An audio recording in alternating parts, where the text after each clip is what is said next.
Hello, I'm Svitek, 360 Creative Coach, and welcome to my vlog, where it's both normally my mission and my pleasure to highlight my creative journey in hopes of inspiring you, giving you a specific takeaway, all so that way your journey can be at least a little bit easier. Now, I say normally because I want to do something a little bit different today. It's right at the time of the recording, it's still the beginning of the new year, and I figured, why not do a State of the Union? And for me, what that means is kind of reflect upon a lot of things that have been on my mind beyond just creativity and more so in the greater world, and how we can essentially make collectively 2022 better for everyone involved, right? And part of that is, okay, reflecting on what has happened and how to move forward, right?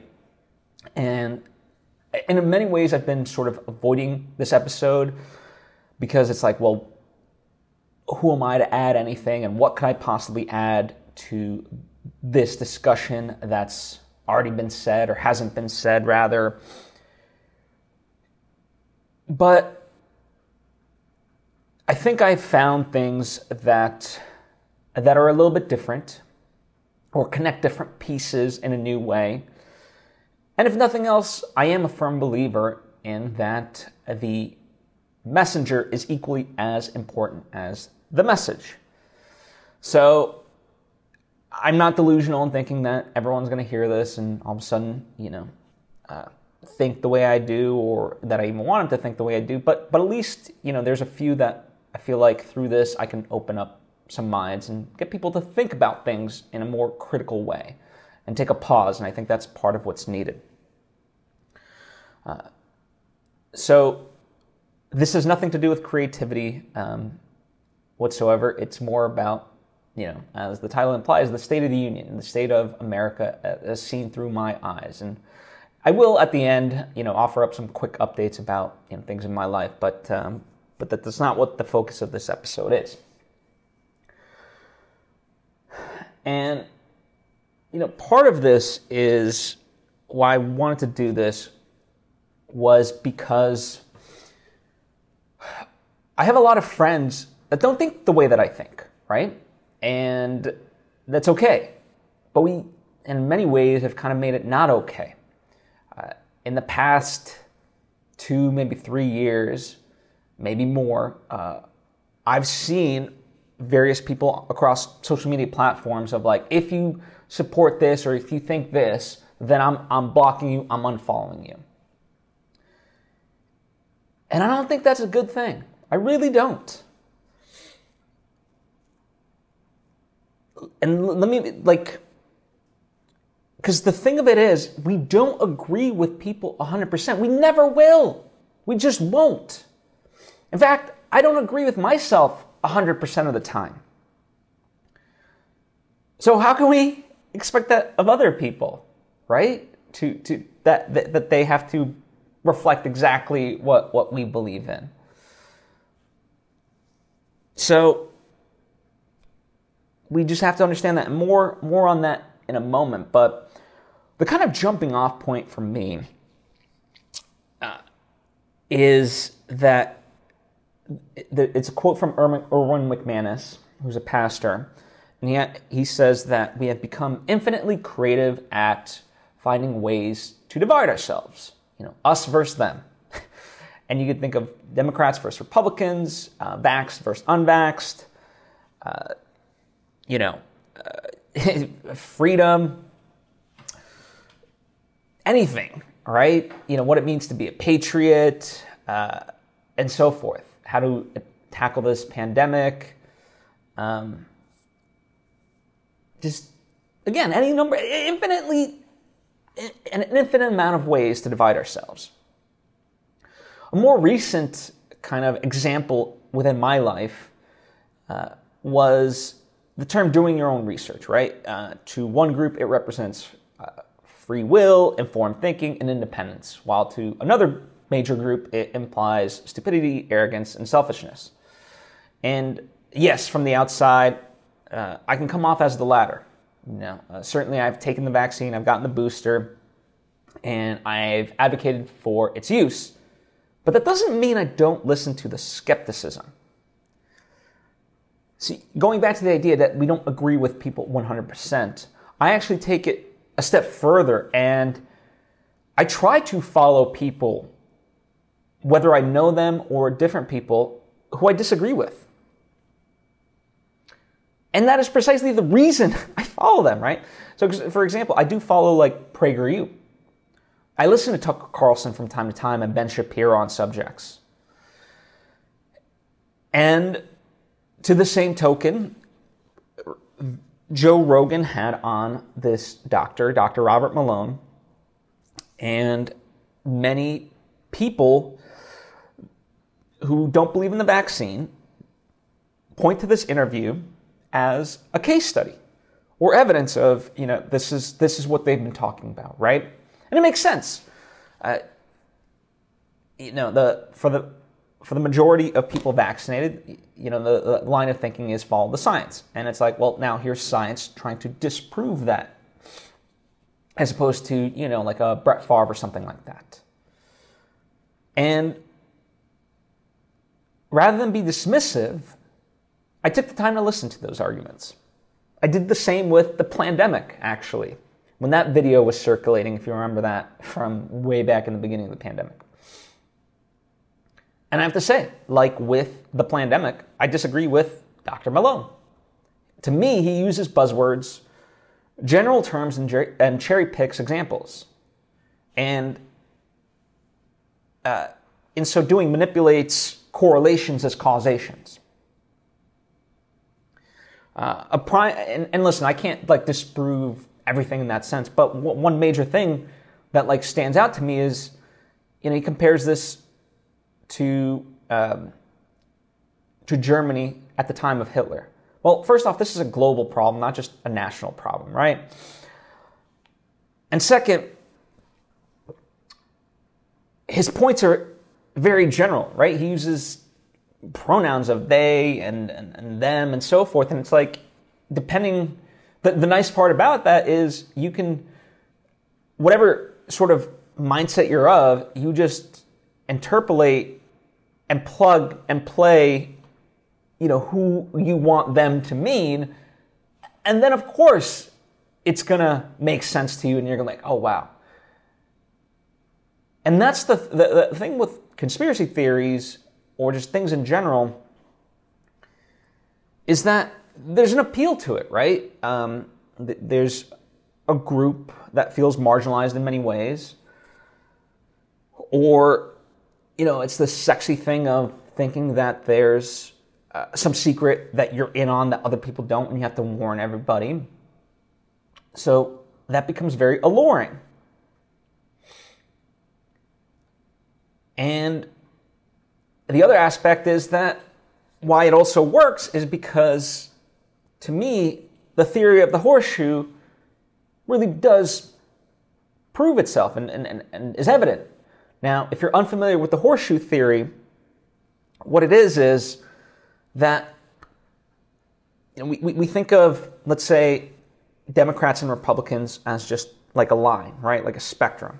It's a straight line across, horizontally. Meaning that they're different, right? They're supposed to be polar opposites. And yet, they're not really in terms of the execution. So think of a horseshoe, right? It bends. And so a lot of the same tactics and execution of actions and so forth really tend to mimic themselves. And a lot of the same complaints just become mirrors of each other, right? So what the left complains about the right complains about the left. It's vice versa. So that's why, to me, the horseshoe does work, and why an argument with general terms is seductive for people, because they can plug and play their values no matter what side that they're on.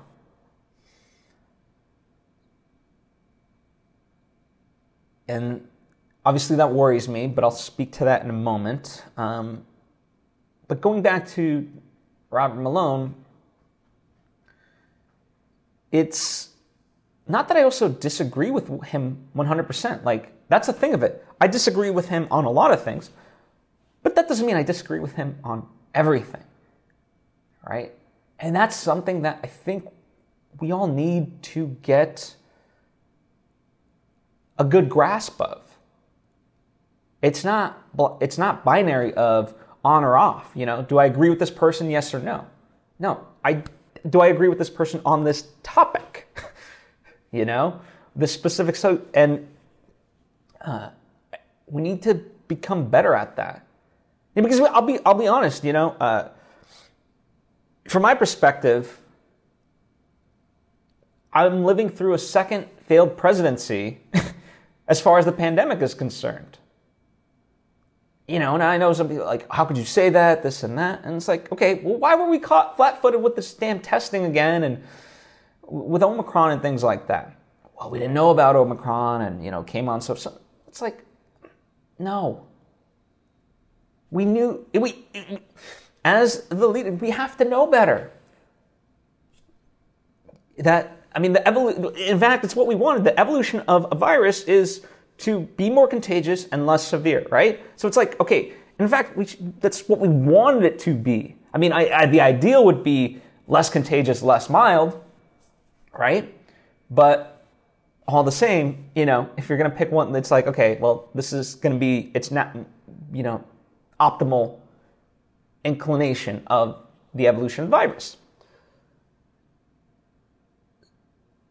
So why are we caught flat-footed with the testing? And it's interesting because when, I've seen the discourse around testing and this topic specifically online, and people are very quick to point to, well, it's for the, it's because of the unvaccinated, it's for the unvaccinated. It's like, no, testing's for everybody. When did that become like a thing of one versus the other? Because if we all are testing, then we can have a much healthier society, right? So talk about the horseshoe effect, we just reflect each other's worst traits, ultimately. So that is part of the reason why I don't think, no, we're not better off, And I think, listen, I think there are things that Biden has done well that Trump didn't do, and believe it or not, there's some things that Trump did that Biden didn't do. It's crazy to say I know. This is the part of moving forward in a lot of ways is to recognize the truth and not just cherry pick certain things. We in many ways become so paralyzed by the truth just because it doesn't fit a specific narrative. And that's scary to me. It really is. Now, how we switch that up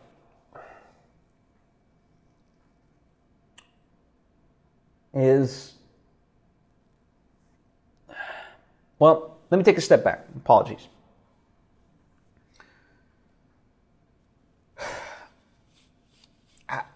Let's start with the macro of things. How do we move forward? Well, in terms of I think, as far as the pandemic's concerned, understand that this is where we're at. This is just the point in time we're at, and some people believe in the vaccines and some people don't. And yelling and shouting is not going to convince anybody, right? It's just simply not. And it's like Byron Katie says, when you argue against reality, you suffer. And there's a lot of people that are pro-vaccine that are suffering tremendously. And I'm not, yes, I'm talking mentally, just by the sheer stance of just trying to argue with someone who's, in many ways not going to be convinced of that line of thinking. So we have to accept that. And what we also have to accept is that I think that specifically, as far as, vaccine hesitancy and so forth is concerned, is because there's just huge skepticism against big pharma and government. And quite honestly, I understand why.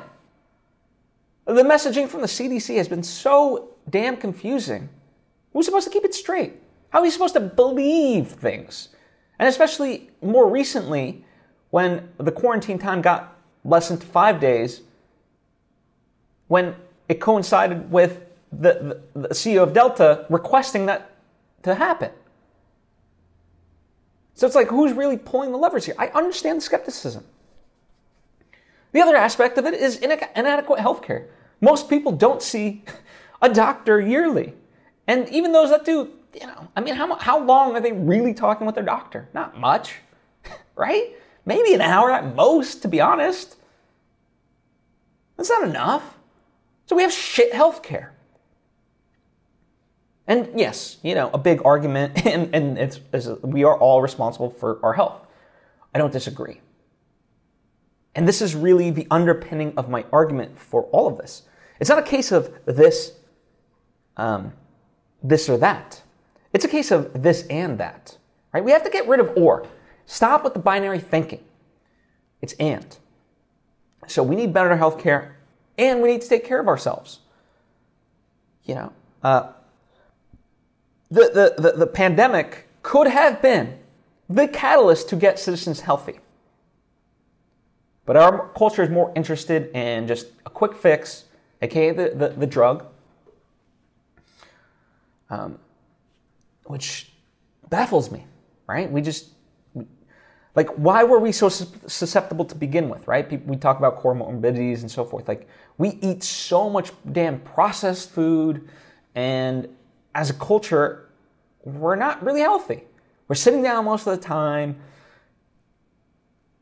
and so forth. It's not a good way to live. So, yes, for me, I think the vaccines are a fantastic tool, but I don't think they're the only tool. We need exercise and also mental health as well. And that's how you combat the pandemic, on all effing fronts. But we haven't done that. We as a society, at least, whatever, half of it, let's say, right? Just for argument's sake, has decided the vaccine is what will save the pandemic. And it's like, no, all these things come to play. I'm still baffled that, one of the slogans was we're all in this together, right? And one of the interesting things when the pandemic hit for me was really seeing how things played out and how interconnected things really were. The butterfly effect in full effect. There's a wonderful book called Thanks 1,000, I believe is the title. I'm blanking on the name of the author. But A.J. Jacobs, that's his name. And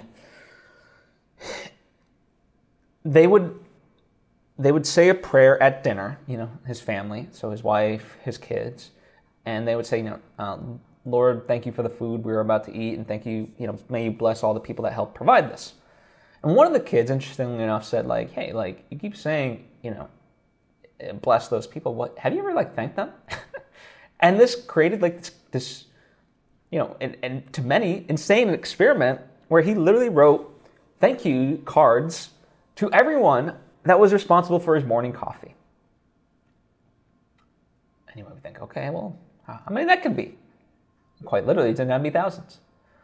Because he wrote thank you cards to the people, the owners of the coffee beans, the growers and the pickers of the coffee beans, the truck drivers, the factory workers, the barista, the road workers that painted the lines for the trucks, the people that made the roads, the cleaning staff for all these various places, had a hand in helping prepare his morning coffee. So thanks 1,000. And so you realize how many things come together for seemingly mundane things that we just take for granted on every, not even every single day, every single second. That's what's crazy to me, right? But that's because we fall into our natural default setting of, as David Foster Wallace talks about it, ourselves. There is nothing in this world, as he argued, that doesn't support the insidious belief that you are at the center of the universe. And there's no experience that you've had that isn't your own ultimately. But people who can get beyond that, we term them as well-adjusted, and that's not an accidental term, right? So when it comes to all the things that I'm talking about, right, I'm going to expand this beyond just the vaccine, but we have to go beyond our natural default setting of anger, jealousy, and pettiness, and all these different things. We have to have intention for what we say and do. And part of that is taking a step back and becoming a little bit more critical. We have to start bringing people in.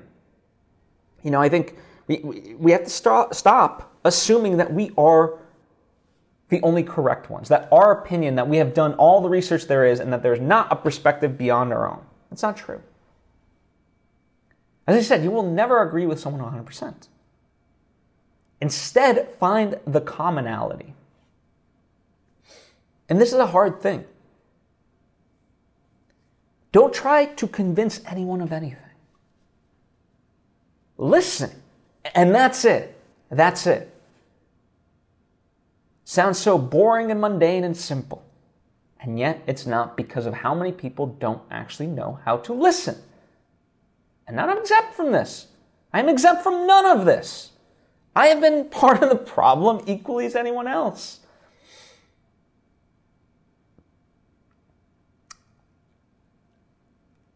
But, very recently I put up an episode of how to know if you're actually listening. And a simple exercise, I'm going to repeat it and give it here, is start your sentence with whatever the last word was of the person that spoke. And you'll be surprised how much you don't actually listen. Because you're never really hearing the last word of their sentence. Most times, you're just quick to jump in with your response. It's not really a response, it's just a reaction. Because if you were really responding, you would have listened to what they said. And that's me as a path forward. It sounds so naive in many ways, simple-minded, if you will, but really just the ability to listen. Why is social media such a booming platform? Because we all want to be heard, right?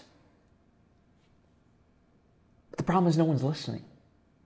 And when no one's listening, people get angrier and angrier. No one's listening to me, quite literally. And then we think of the other side.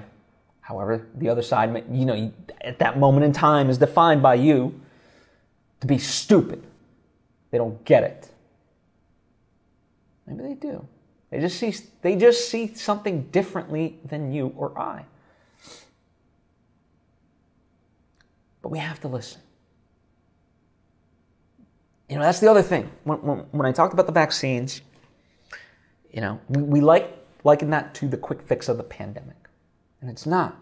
It's all the other things, exercise, eating well, and all that stuff collectively, which is a hard path. But we like the vaccine, or at least, again, a portion likes the vaccine because it's a simple thing to point to. And when it comes to unifying a very tense nation, there is no, it's simple but not easy. And it takes work. The author of Getting to Yes, William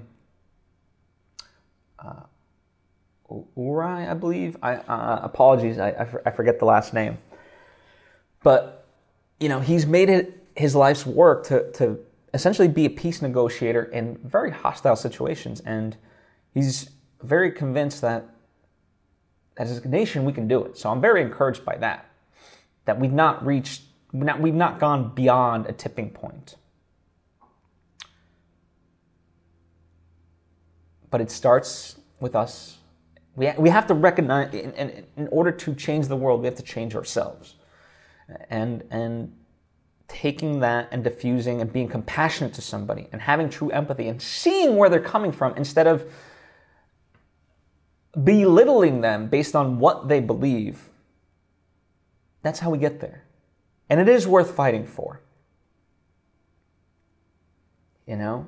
And it's not like you cannot go in, you cannot truly listen if your only intent is to listen and then try to refute their argument.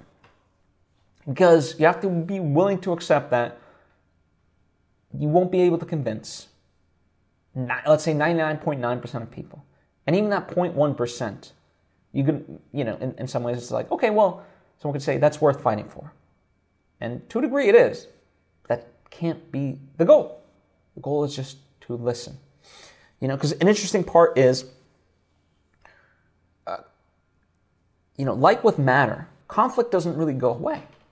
It just doesn't. Back in the day, and I'm talking like, hundreds, if not thousands of years, most of our problems were external. What are we going to eat? Where are we going to sleep? That type of stuff, right? That was the worry. Now we don't have to worry about that stuff so much.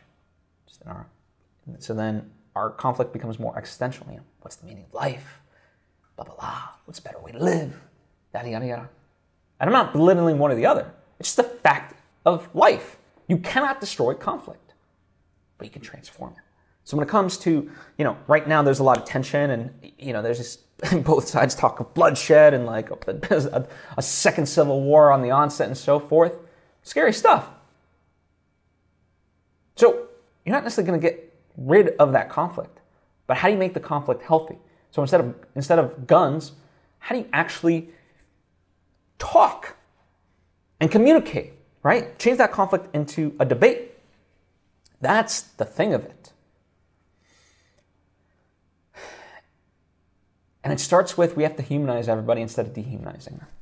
Interestingly enough, just very recently, I learned that in about 1994, there was the notion from Newt Gingrich and so forth that constituents in Washington, they should go back to their voters, right?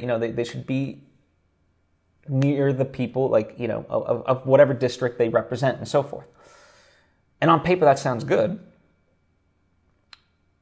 But number one, it's bastardized because really it's all about, it's become, more about campaign funding and campaign raising than actual actual work. And, I'm not trying to say that's everybody, but a vast majority, that's kind of become a byproduct of it. And it's not an insidious thing, it's just kind of the nature of it, right? Everything has a pro and a con, and we have to accept that. And then the other byproduct of switching to this type of thinking was before, when people stayed in Washington and lived in Washington, they would see each other beyond their work. They would go to their kids' Little League games. They would have dinners together. So that offered the opportunity to see each other as human beings on a level of okay, I don't agree with all of his policies or her policies, but you know what?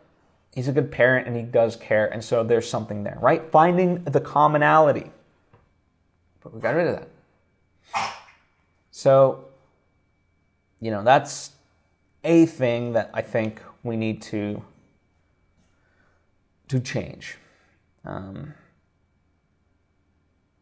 But, as Tolstoy says, everyone wants to change the world, but nobody wants to change themselves. So I could sit here and name off all the things that, we should do as Americans. But, for me, it really goes back to that idea that we have to start with ourselves and we have to be empathetic and willing of our people around us, friends. That I began this episode overall with the idea that stop blocking or defriending someone just because you disagree with them.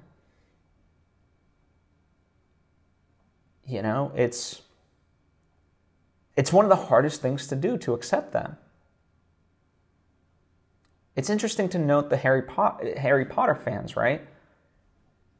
J.K. Rowling, with those books, has done something so incredible. It's very difficult to put into words and wrap your head around. And there's a lot of wonderful things in there that have affected people positively, namely inclusivity and seeing themselves in a positive way. But then when it comes to transgender, certainly they don't, and I don't agree with her thoughts on that.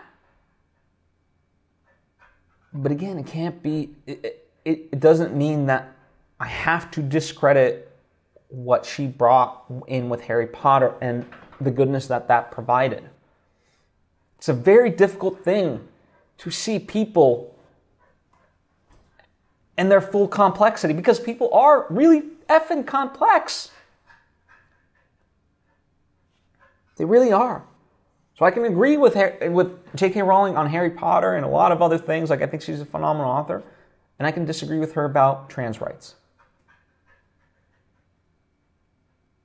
Just that simple. And we have to accept that. Because, here was an interesting thing. When we speak of love, right? Really, that in self-help books and so forth, the goal to attain is to be love. When you are enlightened, you have love for yourself and for the world around you. It's okay, that's all nice and it sounds flowery and it's very poetic, but it's very intangible. How do you measure that? Well, here was an interesting way I heard it discussed. When you think of a flower, let's take a rose. Wonderful smell, looks beautiful, and so forth. But a flower does not pick and choose who it shares its scent and beauty with. It just is, right? So it doesn't make a distinction of you're good, so I'm going to allow you to smell my fragrance versus you're bad, so I'm going to smell like a skunk or something like that, or shy away from you. No. It shares its beauty with everyone. And when you really work on yourself, you will love people all the same, regardless of whether they are Democrat, Republican, vaxxed or unvaxxed, and so forth. That is how you love. Because you do not get that, unconditional love, that's what it is. You do not get to pick and choose. And that's very hard for people to grasp.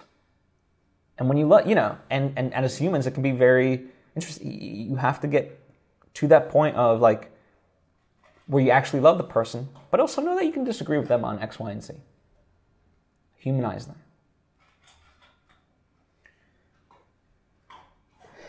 And I haven't figured out how this fully ties in, but in The Kingsman, I thought this was a very interesting quote. Respect is what people think of you. Character is who you are.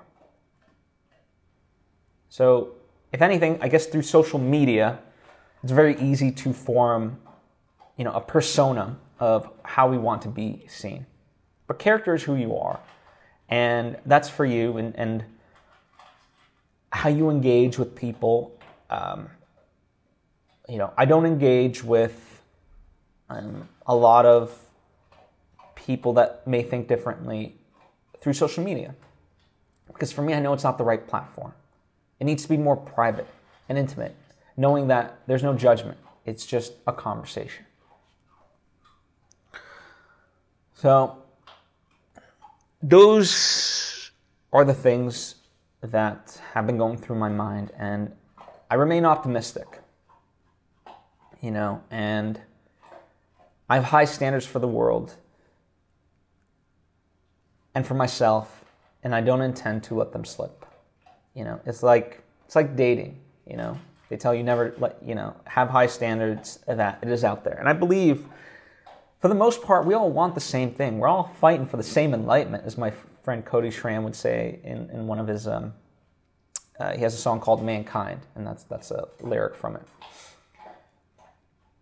But it starts with us, and that's hard. That's difficult. We want the simple answer. We want the vaccine of humanity. Maybe not most. So, But we all have to recognize, like, we would like the world to be better. We just define it in different ways. So that's what's been on my mind. I do want to give a shout out to Ken Knapsack for being an incredible patron of mine on patreon.com/PhilSvitek. And the reason I'm one of the perks is I shout out my patrons. So shout out Ken Knapsack, a great friend as well. And just to kind of end on a different note, I mentioned that I would kind of just say, I'll give a quick update of where things stand for me creatively. Bullet pointing it, I'm editing my second feature film, and right now there's a grant that I'm in contention for, but they want to see a 60-minute rough cut by January 18th, so it's off to the races for that. I've got about 32 minutes edited, so that's a week and a half's worth of work. So not a lot of time left to get to 60 minutes. But I have my friend Khalil Abdelrahim helping as well. So that way we're tackling it together, and we're gonna do, by hell or high water, we're gonna make this deadline. Because we want to, in many ways it can seem like an impossible task, but it's funding for the movie, and it's worth going after. And what's the worst case scenario? That we have more of the movie edited, right? If we don't get the grant, we're farther along than we were before, so hey, that's not a negative. And because of that, I've kind of put for this week on the back burner my next novel, but I did outline that, and I had a great meeting with people I respect, John Comfort and Emily Krempholtz. They're wonderful storytellers, and so we went through and talked about the positives and the things that could be improved. And so now I'm going to go for a more specific chapter by chapter outline of, like, here's what happens and here's why it happens. And so that'll be good. And then from there, start writing it. So hopefully by the end of January, I'll have the full chapter by chapter breakdown.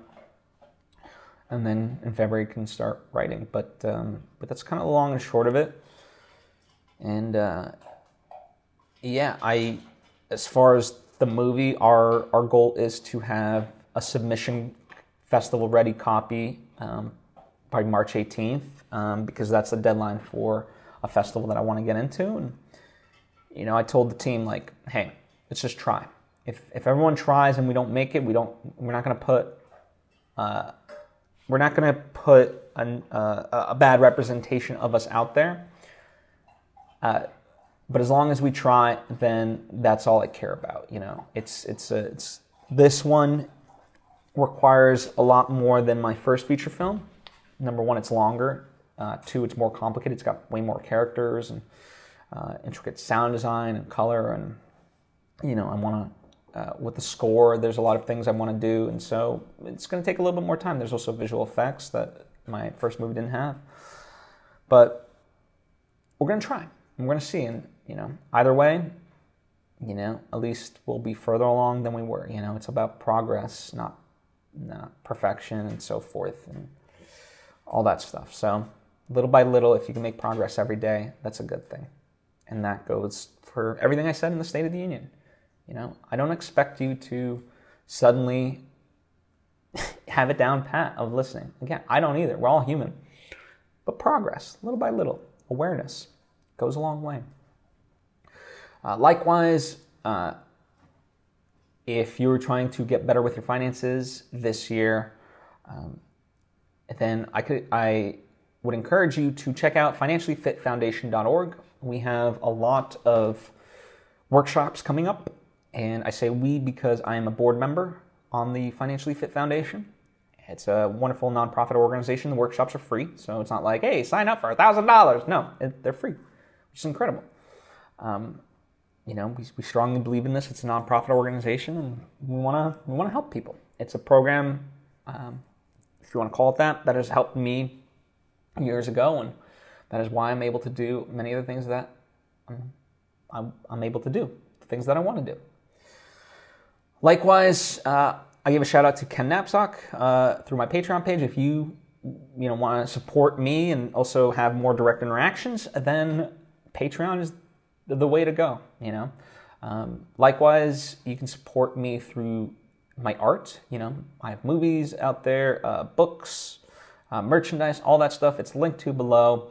It would mean the world to me if you check those out. Anytime someone reads my book or watches my film, they say good things. It means a lot to me. And even if they don't, even if they don't love it, it's still fun to have that discussion of like, hey, what didn't you like about it? At least they took the time to check it out. I'm grateful for that.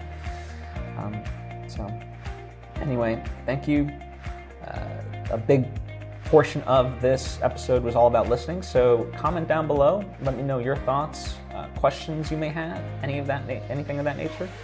And I appreciate you. I hope to see you next time.